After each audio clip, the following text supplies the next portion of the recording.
It's me. Hi. My name is Matt Savage. I am your host for Mission Control Houston's Hockey Podcast. And today, friends and neighbors, I want to talk about the Aeros. I know, big surprise. It's a Houston hockey show, right? But I want to talk about not these Aeros. Now, Houston gets in the press every so often because of the potential expansion bid. And yes, we've noticed that Phoenix made a statement yesterday. I'm filming this on Tuesday, but we'll talk about that towards the end. But, I feel like whenever Houston is in the press, we inevitably, get one of these two pictures in there. So we either get the WHA, which by the way, I'm not discounting this. This is cool as hell. The two Howe brothers and Gordie Howe, all in the same team is fantastic. The two cups, cool. We should honor that and respect it. But I was one when they won that first cup. In fact, I remember being in daycare, like pre-kindergarten, when a kid was talking about Houston's hockey team that spells the word arrows strange, and his dad brought home a magazine about hockey, which I now assume means he brought home a program. And anyway, I never that's all I knew about it until the IHL came. So yeah, today we're going to talk about the IHL. I feel like, in fact, I know this when I researched, it's hard to find IHL stuff online compared to the other two leagues. Like, we see lots of WHA nostalgia. That's cool because of the Howe family.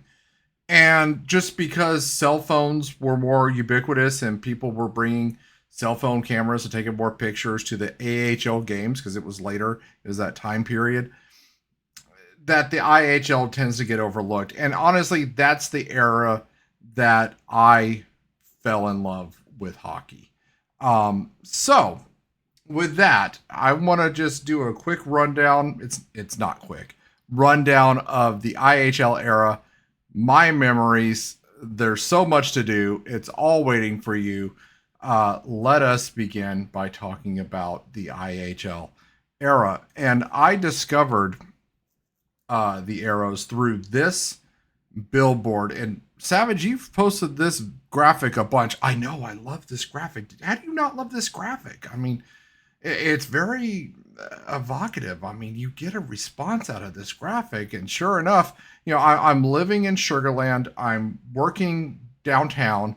I pass by a billboard that has this saying "Hockey's coming soon," and oh, it's that name that I remember from. I don't know why I remember something from pre-K, but I do. You know, uh, it's this name I heard of, and yeah, I want to check that out because that looks cool. And also driving by the summit, which if you're new to town, that's where Lakewood Church is now. That's what it is. They converted the summit. But the building in which the Arrows played at, and concerts and stuff. It's a performance hall. It's a basketball arena, really. And on that marquee in front of there, it said, "Learn about hockey." And my favorite part of that sign was free. Oh, hell yeah, I'm into that because as a young man, I am looking for cheap/free date ideas. Which, by the way, if you're an old man dating too, that's not bad either. But anywho, I'm looking for that, and I'm driving to see the girl I'm dating, and I saw that, and I'm like, hey, there was this thing about learn about hockey. We want to make plans for that. And she's like, yeah, sure, whatever. I don't care. So yeah, we went to that, and man, I mean, what is it about hockey that you love? And I bet it's the same things we saw that night, right? I bet it was the speed combined with the finesse combined with the physicality. And so they started with the play-by-play guy, Adam Gordon, and the color guy, at least for the first year, Chuck. Yeah, I'm forgetting his name, and someone can look it up and find it if you're really that interested. But they had a stick and a puck, and they're explaining the rules. and like they're passing the puck over the blue line and they're demonstrating what offsides is, and I still didn't get it. And that's when we had the 2-line pass rule, and they're talking about the 2-line pass, and they're explaining icing and all that, and they're just skating, and oh, this is a hook, and it's like the scene from Slapshot. Could you tell them, for example, what is icing? Well, icing happen when the puck come down, bang, before the other guys. Nobody there, My arm comes out, then the game stop, then start up. I see. What is high sticking? High sticking happen when the guy take the stick, and he go like that. You don't do that. You don't do that? Oh, no, never. Why not? Against the rules. You're stupid when you do that. Just some English pig with no brain Dennis, at all, What is slashing? Slashing is like that, And there's a penalty for that? Yeah, and for a trip also, Oh. like that, and for hook like this, and for spear, like that. All bad. Bad. You do that, you go to the box, 2 minutes by yourself, and you feel shame, and then you get free. After that, they had a split squad game for guys that are trying out for the team. And they played like their opportunity depended on how well they played.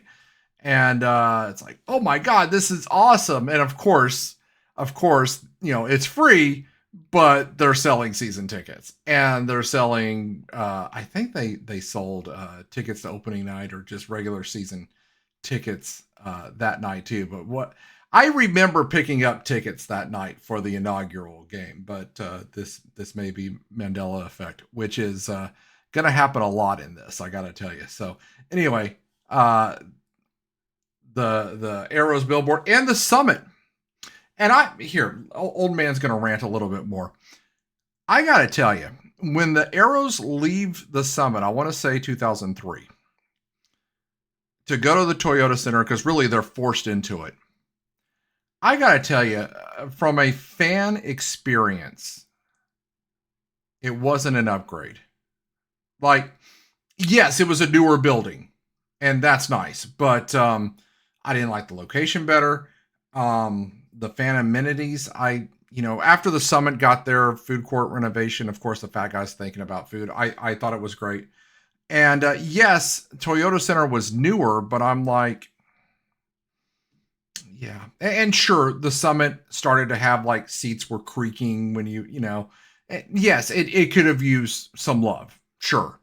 But there wasn't a discernible difference that for a Toyota Center other than keeping the owner of the basketball team, the only team at that point that won 2 major championships.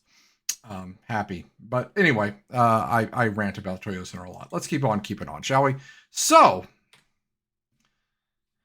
I don't know how you look at this jersey and don't love it. And by the way, I am aware this picture on my left here is probably a bad Photoshop because the socks and the pants don't, and the gloves for that matter, don't match. Yeah, I don't know where I pulled this from, but I got to tell you, I'm not having luck finding photos of players in the green jerseys, and that's what we started with. Now this was when the whites were the home jerseys and the color were the away jerseys, and the initial color was green. And I think we should have kept them. I think the team that comes back should be green too. And I get the whole, well, Dallas has green and we shouldn't do that because Dallas will say we copied us. Whatever. The Dallas fans say the Texans logo copies the Cowboys because it's got a star in it. We shouldn't care what Dallas fans have to say about anything. How many teams wear green? There's not a lot of them versus how many teams wear blue, which is, I don't know, like a third of them, So yeah, anyway, I think we should keep the green. But I mean, look at those shoulder emblems. To me, that makes the look. So all you people out there, this is coming off more aggressive than I'm meaning it to, but that are making fan mock-ups of jersey concepts, please stop. Okay. You're not getting better than this. Okay. Sure. You could change the striping on the sleeves and maybe on the bottom of the torso. If you want to change that striping, fine. If you want to change the logo and you want to make the propeller spin, I'm not mad at you. But, don't make it a jet. We don't need it to be a jet. The AHL tried that. It looked lame. Just keep this, everything chef's kiss. Keep it as it is, right? Anyway, I don't know how you don't see this look and understand just how premium this is. What else are we talking about? Oh, the look and the sound. The sound. So the first year of the IHL Aeros existence, they came out to War by Joe Satriani, which if you haven't heard it, it's very upbeat. It's one of those songs that really gets your energy going. And the goal horn, it was the sound of a bomber. And I really should have downloaded a sound effect and played it here, but whatever. You know what? I don't have the stream box anyway, so. And followed by atomic bomb footage, which is hilarious and great and on theme, but I also understand why it was a problem. Anyway, they're going to eventually switch that out. I think in the second season they do this. Switch out to Bush's machine head that breathe in, breathe out. There you go. I promise not to sing often on the show. And the players would come out through an inflatable tiger shark mouth that's on the logo. Somewhere on some hard drive here in this office that I'm in is a photo of that, and damn if I can find it. And there's been enough delays in episodes. But anyway, the sound was cool. The look was cool. And then finally we get to D-Day. And let me pause real quick, because when I was looking for photos of the inaugural game, this comes up on the right here from a Chronicle article. So if this is you by some chance, if you're one of these 4 kids in face makeup, and how bizarre is it that some dude digs up your photo from an Aeros game 30 years later? Hi. Yeah. I hope I hope you had fun, and it looks like you had fun, and I hope you're digging your inclusion here. But yeah, the inaugural season home opener, which was marketed as D-Day, and I bought the shirt and it looked really cool. It had like bombs, like they're being loaded into an arsenal, on the shirt, D-Day, and it had October 7th, 1944. You'll notice the 7 on the goalie number, which maybe it's a coincidence. I don't know. Maybe just, but anywho, it was such a cool experience, because the Aeros win this thing in a shootout, and just how life circles back around. Met this guy, Terry Ruskowski, the first IHL Aeros coach, at the first hockey day in Houston. And he's talking about that inaugural game. And he says he was nervous about it, because the Atlanta Knights, here, let's go back. There you go. Who the Aeros played, were the defending IHL champs. And who knew? I didn't know that. I also, I'm going to get something wrong. 30 years worth of memory. Wait, 94, 04, 14, 24. Yeah, 31 years worth of memory is going to fail you at times. But it was either this game or the first away game where there was some issue and both teams wore colors that night for the first period. And I want to say that on the broadcast or something, they said it was, it's so you can see what our other jerseys look like. But I think it was like some travel thing got screwed up and they brought the wrong jerseys, or they brought the wrong jerseys to the summit. I don't know. But yeah, in the second and third period, they go out to the jerseys they were supposed to be wearing. I want to say it's the first away game. So Terry Ruskowski, who was on the WHA team for the 2 championship runs with them, is going to be tapped as the first head coach. And this will be a promotion of sorts for him, because he coached in the ECHL prior. And something about Ruskowski that I noticed, I don't know anything about coaching hockey, being a very, very new fan, but I noticed that he was really good with the media in talking to them.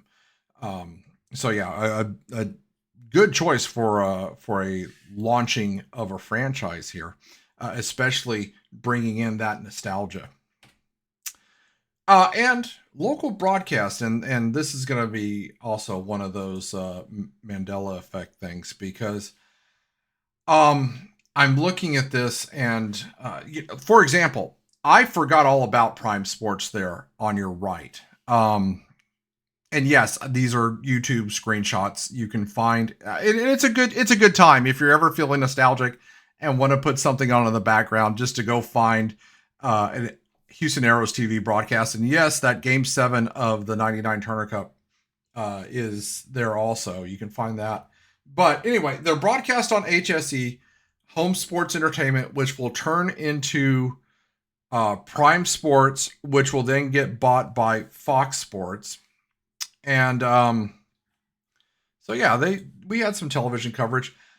I don't remember them being on Channel 20, but this is I do remember Channel 20 being the Paramount / UPN. Remember when Paramount tried to have its own UHF network to compete with Fox?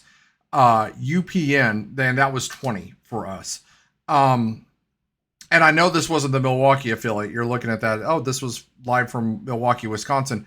No, it's not the Milwaukee affiliate. So this is definitely from Houston.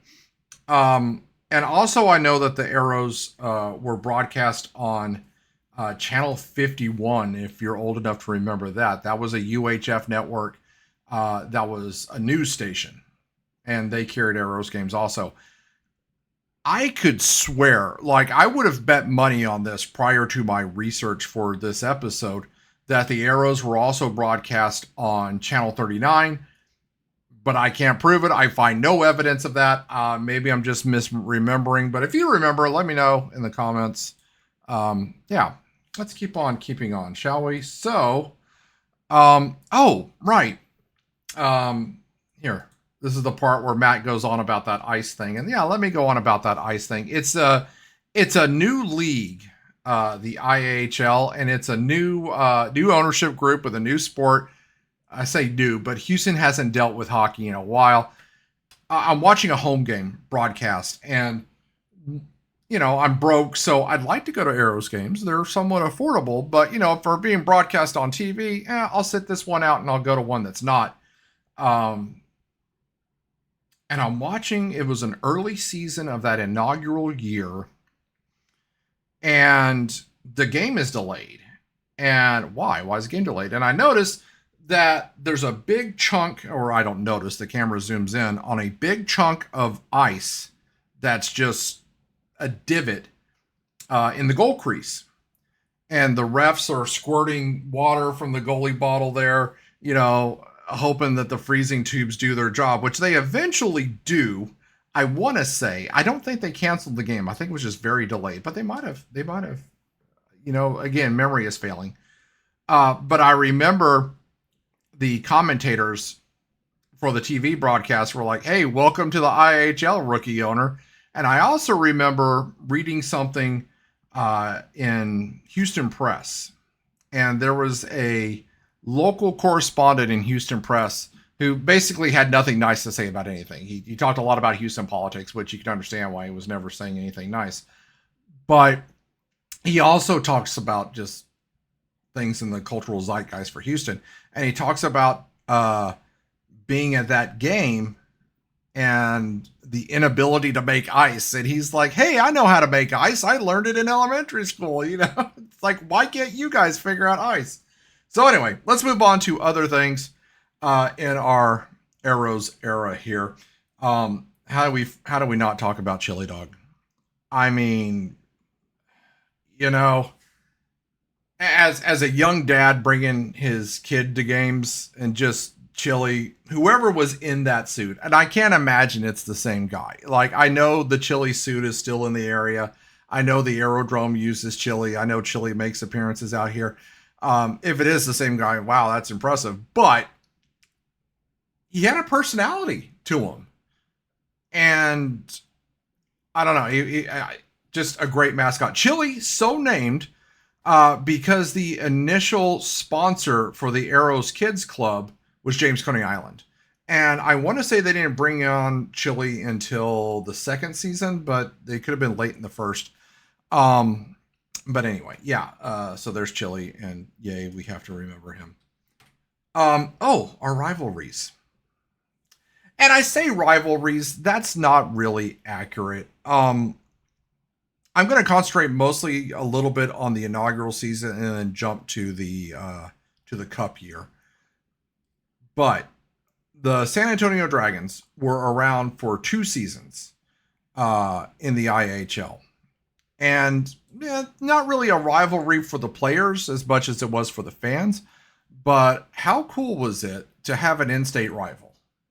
To take a roadie to San Antonio to go watch the Aeros for at least 2 seasons, and San Antonio will be back in different leagues and team names and things like that. But the Dragons, yeah. So like if you if you had a buddy in San Antonio, or if you met someone when you're following your favorite band around Texas and you're looking for an excuse to go hang out in San Antonio. I mean, San Antonio's pretty, at least the Riverwalk is. So yeah, go to San Antonio, watch the Aeros. It's a good time. But the actual rivalry, the Las Vegas Thunder, and I mentioned them in a previous episode. For whatever reason, the Thunder, especially in those initial years, and I don't know what started it, but they were very physical with each other. And the first televised broadcast, Aeros versus Thunder, I want to say benches cleared, and if not benches cleared, there was close to it. Lots of fighting, and then the next time there's lots of physicality, and it was just one of those things that you can count on. For whatever reason, Las Vegas and Houston had bad blood, and it was one of those things where, do you want to watch sports at home, and is that how you want to spend your Friday night or Saturday or whatever? And I remember the girl I was dating at the time, I'm like, well, hey, there's a hockey game on. She's like, I don't know, I kind of feel like going out. And then she looked at the schedule, realized it was Las Vegas. It's like, oh, let's watch that because there's going to be some kind of shenanigans. So that's always fun. All right. Oh, yeah. Other things about, the IHL Aeros. So the Aerodrome gets built in Sugarland. And I know that there were 2 for a time, and now we got the Aerodrome in Willowbrook. But Sugarland Aerodrome was the first, and I want to say Willowbrook came a year, maybe 2 after. I'm pausing because I'm trying to figure out how to word this. That place was special. It was. Watching Aeros practices at Sugarland Aerodrome was so cool. And especially seeing those players interact with young kids who didn't know who they were, but still wanted an autograph or, a puck or sign my stick or whatever. They were really cool. And it got to be where if you didn't have Saturday morning plans or whatever, if you're just all right, go to the Aerodrome, see if the Aeros are practicing, because the Aeros were good but not great about posting the practice schedule. And they charged for admission at times and other times didn't. I don't remember where that stopped and started and what the demarcation point was. But beyond that, I mean, just wander into the Aerodrome, check out, what's happening. Rink A was what we're now calling it. Rink A was where the Aeros practice. I want to say they didn't add Rink B until a year or 2 after they opened. That feels right to me. But anyway, so and if you went and you just didn't know it, you just want to try your luck, there's probably still kids games playing. The junior Aeros, I mean, that was so much fun to watch. It's just, all right, just hang out there until it's time for lunch or until you got to be somewhere. And it was a good time. Playing Novice League, it's like, hey, I'm in my 20s and I'm going to try hockey for the first time. And, with about the results that you expect, I was not an athletic man, but, I didn't embarrass myself either.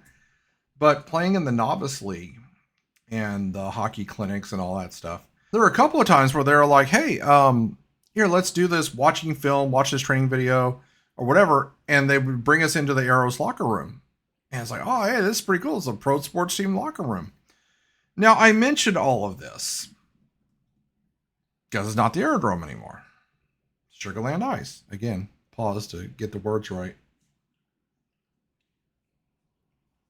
And man, it is not the same.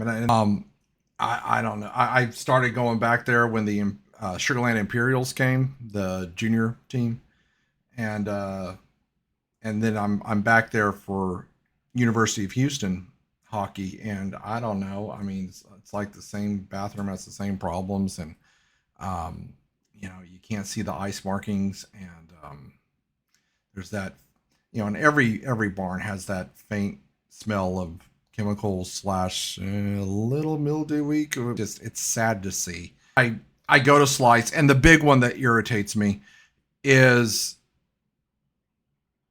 how hard is it to clean glass? I go to Spirit Ice in College Station or Aerodrome Willowbrook, which I'm calling it that to differentiate, or Bella Reeve, and I can watch what's going on. And I'm in Sugarland, and it's just why? It's just lazy and irritating. So, all right, that is end of rant. Let's start talking about players, shall we? Or more specifically, let's talk about Dave Tippett. And again, I'm fast forwarding to the Cup year. Dave Tippett will be the second coach for the IHL version of the Aeros. He was, as you can see here from the card, and yes, I'm aware of the watermarks, but I like this card look. He was a popular player with the team. He is going to retire from playing and then move to be an assistant coach. And then we see how Ruskowski's second year goes. And about halfway through that season, they're going to dismiss Ruskowski. And you'll notice that things kind of sort of almost turn around under Tippett. And for whatever reason, we're not going to lay all the blame at Ruskowski's feet or whatever, but maybe it's just a jump start. Whatever the reason, things get better. But then look at Tippett's records after that. Like, they just keep getting better until he's eventually hired as a assistant coach for the LA Kings. And a few years later, he's going to be head coach of the Phoenix Coyotes and win Coach of the Year. So, okay, moving on. Let's talk about goalies, dude.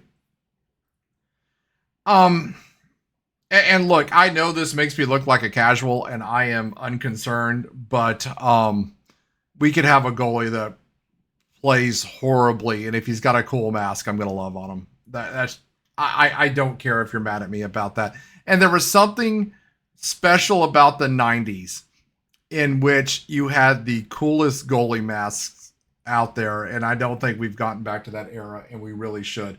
Mike Vernon's Red Wings mask, Felix the Cat Potvin, Mike Richter's Statue of Liberty mask.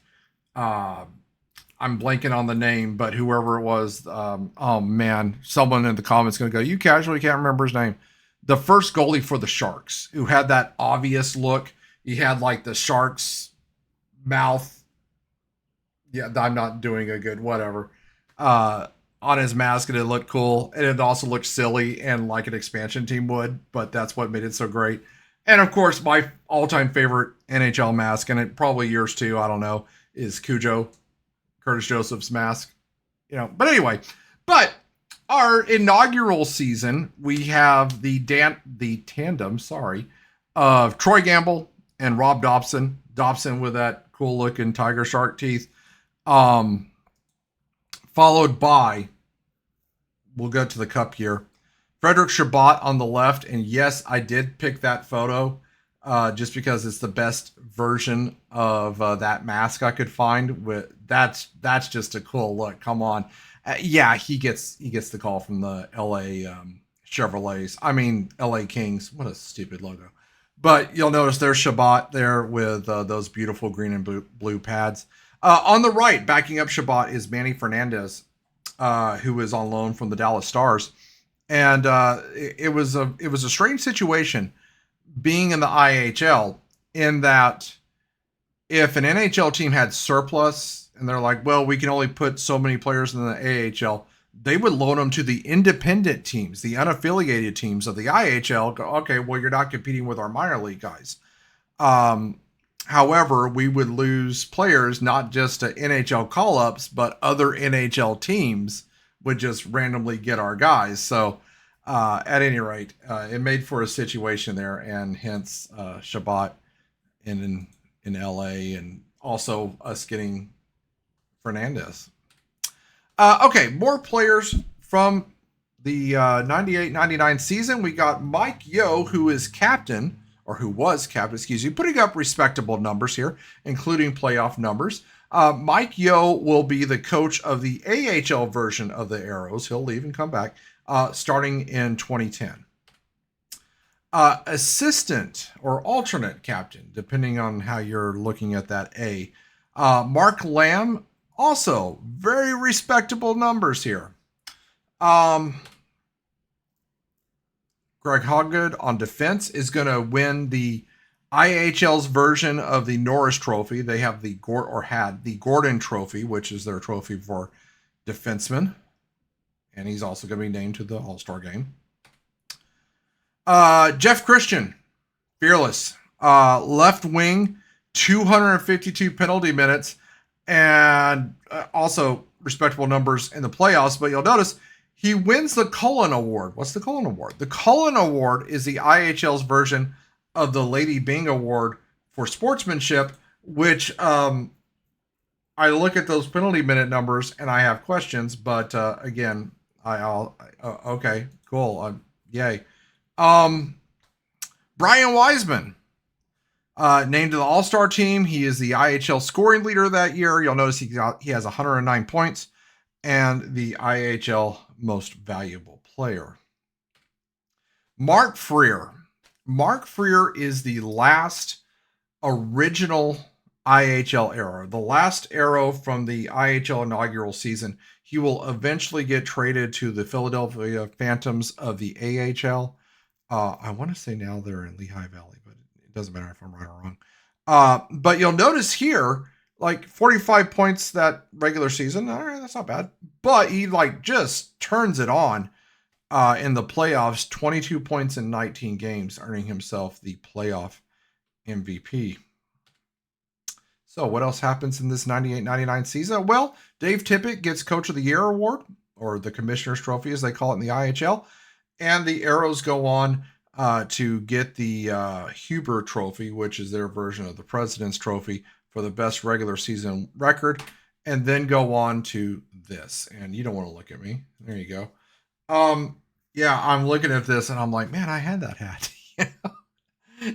I got to tell you, research for this has been a trip down memory lane here. But yeah, anyway, that's the Turner Cup there. Again, the whites are the home jerseys. And then, of course, we hang the banners. And this got me thinking when I looked at this, I'm like, oh yeah, I forgot how much they had hanging up there. And I certainly would have noticed that when I was at Toyota Center, even with that black curtain. I mean, but hey, let me point something out to you too. I mean, yeah, there's a lot going on here, but compare this IHL banner to that AHL banner, second from left when they win the Calder Cup in 2003. Yeah. And this is why I have such affinity for the IHL. It's that cool factor that doesn't really exist in the AHL. In my mind, I'm not saying it's bad hockey you're born to watch or anything. Now I might do an Aeros video on the AHL too, but yeah, you kind of lost some aesthetic. And as mentioned before, aesthetic is important. Okay. So in answer to the unasked question, I'm going to leave this like it is so you can see this better. In answer to the unasked question, did anybody care about the Aeros winning the cup? And the answer is, well, yeah, 7,000 roughly. Look, if we're being honest with ourselves, we do have to notice that the Aeros had declining attendance in the IHL every year. Now, is that an Aeros thing? Is that a Houston thing? Is that an IHL thing? Well, I direct your attention to the graph on the right, which is where the Aeros were in the final year of the IHL. They're about middle of the pack, so 6 of one, half dozen of the other. It's hard to say. I will tell you that after some ownership changes, in the AHL era, the attendance will start to kick back up, but it never gets to what it once was prior to 1998. Now, why is that? Well, I have some thoughts. I will tell you, me personally, as a fan, when Chuck Watson, who was Aeros owner, and Les and all the others, not all the others, but when there was talk about bringing the NHL in, there's kind of this, well, do I really need to pay attention to this considering the big league is coming? Which I know it hasn't yet, but there was some of that. I will tell you from my perspective, I'm like, the owners don't care about the IHL or the AHL. Why am I this invested? So there's that. And I think that I'm not the only one who felt that way. And I think that resonated, just this wait for something better thing.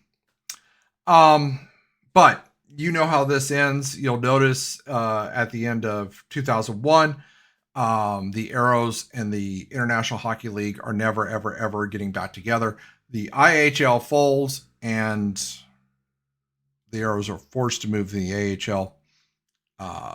Watson will sell eventually to Minnesota Sports because the AHL requires you have a parent company. So, our parent affiliation. But whatever, man, that was a good time. And the AHL is a good time too. But let's talk more about the IHL and what the best part of all this was. And just let me warn you, it's going to sound a little hokey. You might get irritated with me. Just follow me here. He's like, Savage, what do you mean the best part? I mean, you just talked about the Aeros winning a cup. I did. But to me, that's not the best part. The best part is the memories you make. And I know how I sound, but I'm being serious here. Like, I took my kid to hockey games and that was stupid fun. Making some friends and talking to people from other cities, through the team and the message boards and all that was a good time. Oh, I got a story. Yeah. So my biggest ever dating fumble was at an Aeros game. I somehow got this date with a 10, and she casually mentions, I've never been to a hockey game, and I got the schedule memorized up here because I'm that obsessive. And I'm like, hey, let me take you to a game tonight.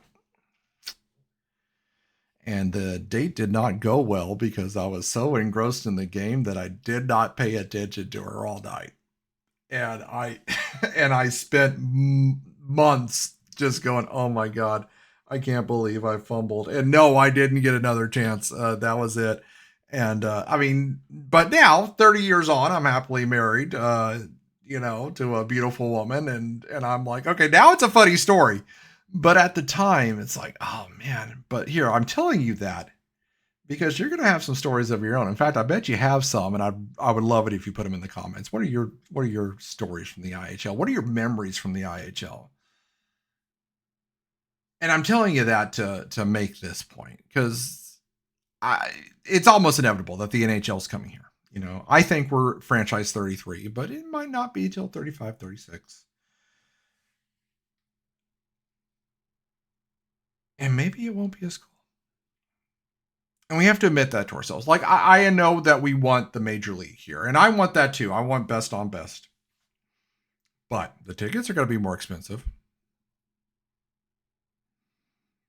There's going to have that corporate veneer to it that a minor or semi-minor IHL league doesn't have. But hang on.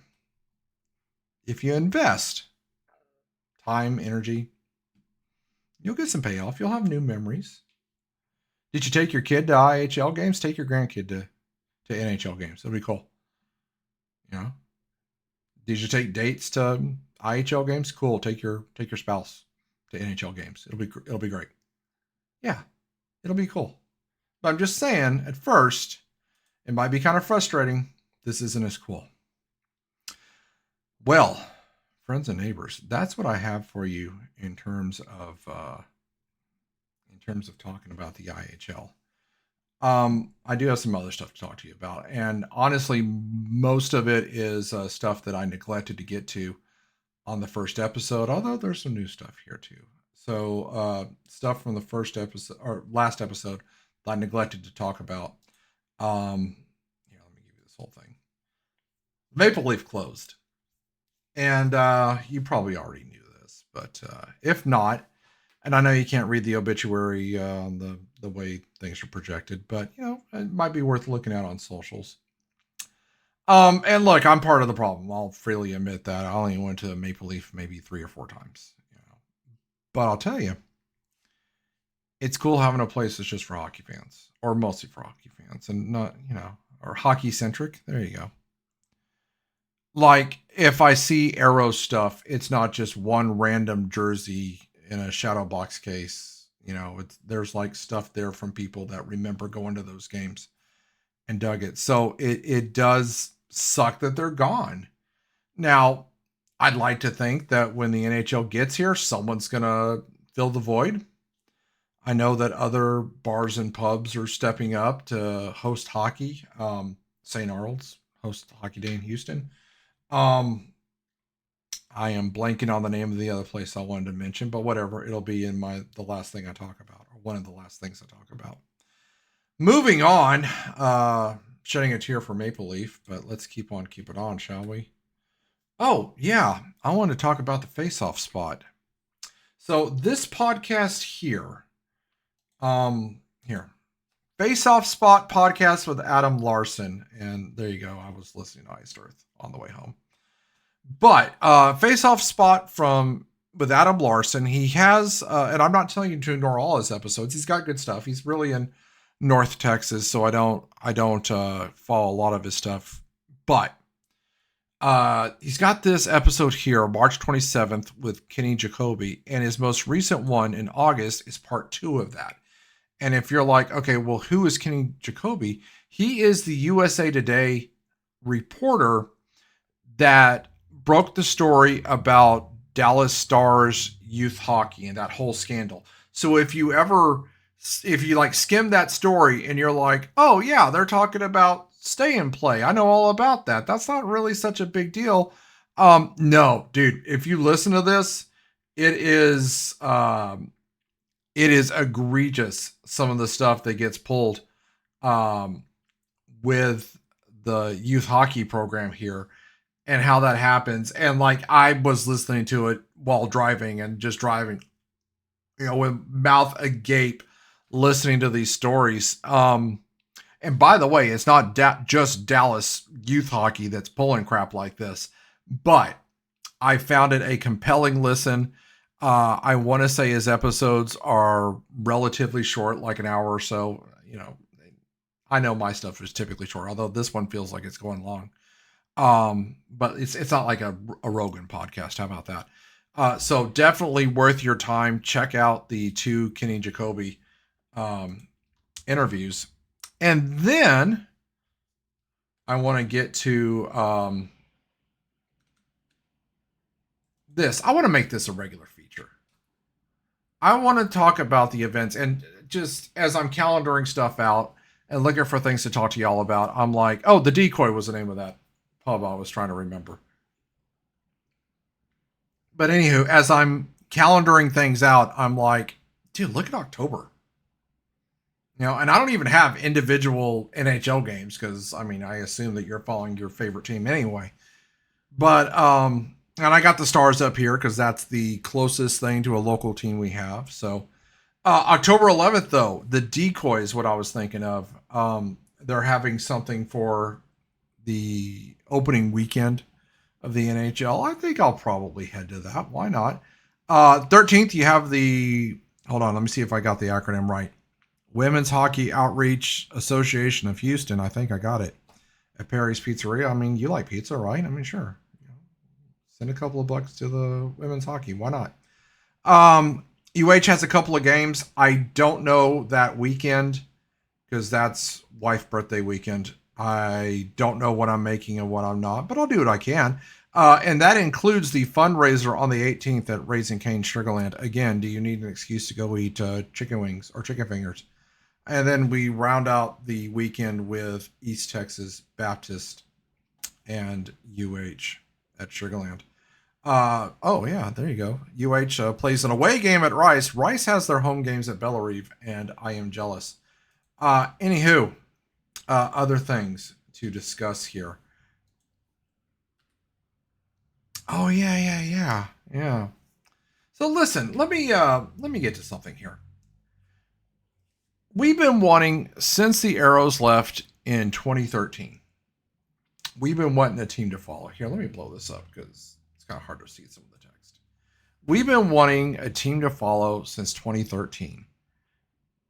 And we have them. In a way, we're in a golden age of affordable hockey options, right? Like just in Houston proper alone, we got Rice and U of H hockey. Did I not put Rice on? I did not put Rice on here.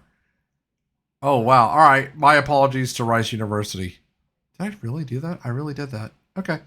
But anyway, I mean, you probably graduated from one of these places, right? I mean, you can make a trip to go see them. You know, I get, okay, you don't want to go all the way to Oklahoma. I get that.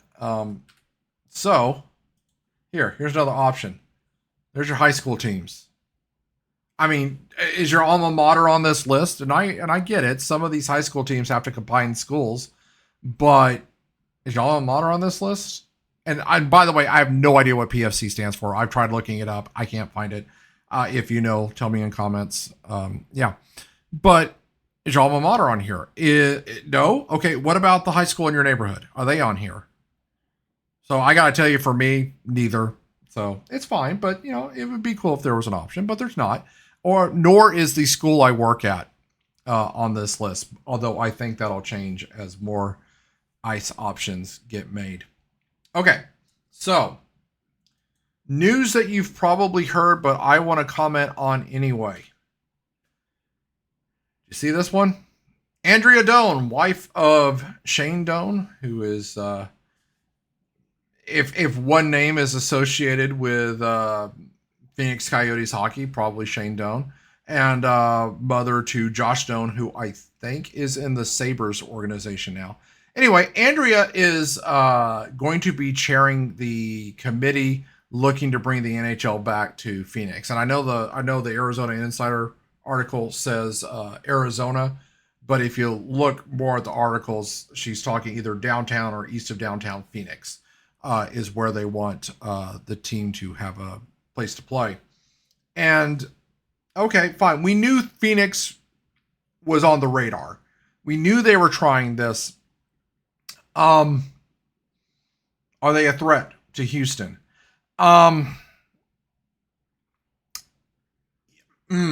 So you may remember the hockey math episode I did. If not, feel free to check it out, although those numbers have updated. But in terms of corporate presence and population, all those things that the NHL looks at, Houston's a better option by far. But I have this pet theory about Gary Bettman before he retires. And I think he wants to correct mistakes. And look, Phoenix was a mistake. So he wants them to work and go, see, I did that. Atlanta moved on his watch. And there's nothing financial to back this up, but I also think Quebec City. I think he wants to throw the Canadians a bone and go, here, if it doesn't work this time, you know, it's not my fault. Don't blame me. And also, Quebec happened on his watch. I think he would like to correct that. And maybe I'm wrong. Maybe that's not a consideration, but I think it is. So in that sense, yeah, I think Phoenix is a threat. In terms of actual money, which is what the league cares about, no, I don't think so. But, you know, we should be paying attention to what Phoenix is doing. And there's two quotes in the article on the Arizona Insider that I want to bring up here. Quote the first, it's just not going to feel complete until the team is back here. Really? Really? So you're telling me that, like, when your team leaves you're going to obsess about it until another team gets there? Yeah, tell me what that's like. Start a podcast, Andrea. Second comment. If Gary Bettman in all his free time were bored and wanted to go Google Houston hockey or Atlanta hockey or Arizona hockey, when he Googles Arizona hockey, I want there to be a ton of positive stories coming out on a consistent basis and programming and good USA hockey numbers. And this leads me to, I'm not quite ready to end the episode, but my tagline that I'm always telling you. You know, you are the Houston hockey community. Go teach others what the lines are for and that sort of thing. But more than that, I want to implore you to wave the flag. I have two stories for you from last time I recorded an episode. The first one, I have Aeros stickers on both my laptops, and I now have one on my car after this happened. Well, I got a new vehicle, so I made sure to order an Aeros sticker. But I told you this, I'm on my laptop at work when a meeting's about to start at 10 and tickets to the NHL season go on sale at 10. And I'm there like refreshing the page, waiting for tickets to go on sale rather than paying attention to the meeting. But it was, if you're my boss, it was a very important meeting that I paid rapt attention to, but otherwise, no, it's procedural. But after that meeting, or a couple days after, one of my colleagues stopped me in the hall and goes, you know, I noticed on your laptop, you had a sticker of the Houston Aeros. And man, I really enjoyed going to those games. I hadn't thought about the Aeros in a while. Oh. And I'm like, well, you know, I think we're about to get good news on the Houston hockey front. You know, point being, send a message, like put stickers, put an Aero sticker on it. Today, after you're done listening to this, get on Amazon or eBay or whatever and find yourself a Houston Aeros sticker, put it on your car. Make people think about the Aeros. Get people to care. Start conversations about hockey in Houston. You are not alone. You are not the only person that misses the Aeros. I promise you that. But that's a good catalyst for getting people to think about hockey. Look, there is a reason why companies pay so much money just to put their logo behind home plate at baseball games or on the ice or rocker boards or whatever. It's because getting you to look at the logo brings up you thinking about the product, right? And hockey's a product too. I have another instance that happened too. Here, I'm reaching for this. I'm wearing this. There you go, camera. I'm wearing that. And I'm pulled up. I don't know. I'll keep it on. Why not? Sure. I'm pulled up in the drive-through. I know, fat guy. What do you know? At P. Terry's. And the lady taking the order, she sees my hat. She goes, Houston has hockey? I'm like, yeah, it's the University of Houston. They play in Sugar Land. You know, she goes, I'm from Canada. And I'm missing hockey. I didn't know. I'm like, yeah, I mean, you know, it's not the Maple Leafs or, you know, whoever you rooted for, but yeah, I mean, it's, you know, bang for your buck. It's a good time. Yeah. Go, you know, University of Houston hockey. They're the first result in Google.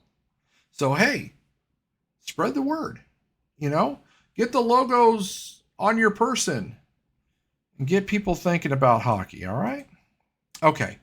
Here's another example of this. And I just found this literally right before I hit the record button for today's episode.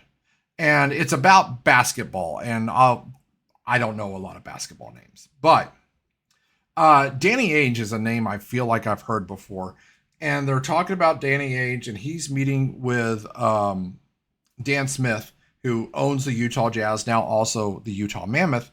And anyway, one of the guys there, they're watching the Jazz on TV, and one of the guys there at halftime wants to flip it over to the hockey game, and Dan Smith is like, really, hockey?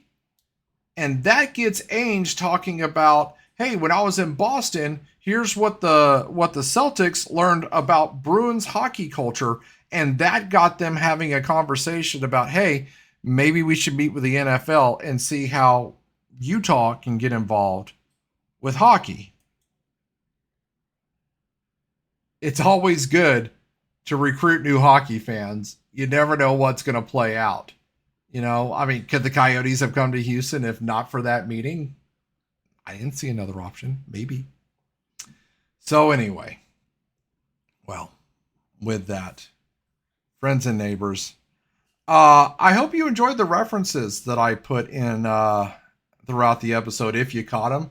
If not, I probably won't do that again. I don't know, but I had stupid fun making this. Someone's gonna tell me I misspelled eras on my thumbnail, and yeah. So, kids, what did we learn today? Well, we learned that we should at least be concerned about Phoenix and Atlanta, their competition too, and Indianapolis and Quebec and everybody else. Man, now would be a good time to hear something out of Dan Freakin', wouldn't it?